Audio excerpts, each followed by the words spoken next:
والمساجد.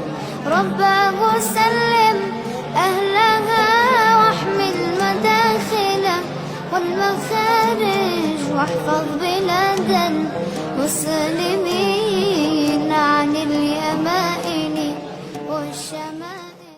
بسم الله الرحمن الرحيم. مثل الذين ينفقون أموالهم في سبيل الله كمثل حبة أنبتت 7 سنابل في كل سنبلة 100 حبة والله يضاعف لمن يشاء والله واسع عليم. صدق الله العظيم.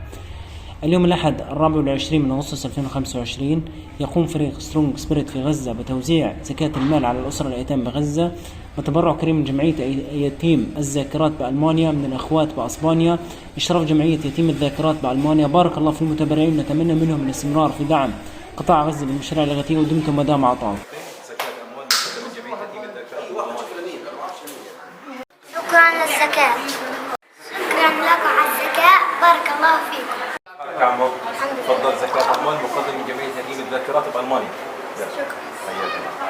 شكرا لك على الزكاة وبارك الله فيك. تفضل زكاة أموال من جمعية يتيم الذاكرات بألمانيا. شكرا. السلام عليكم. تفضل زكاة أموال من جمعية يتيم الذاكرات بألمانيا. السلام عليكم. تفضل عمو زكاة أموال من جمعية يتيم الذاكرات بألمانيا. شكرا وبارك الله فيكم. جزاكم شكرا وبارك الله فيك. جدع. تفضل عمو زكاة أموال من جمعية يتيم الذاكرات بألمانيا. شكرا لكم. شكرا على الزكاة وبارك الله. مستضعفين وبارك الله فيكم.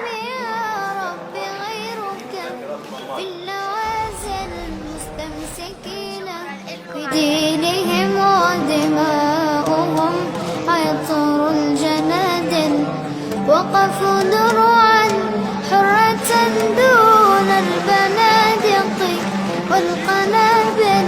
نامت عيون صغارهم واستيقظت نار المعاول. لا عاشق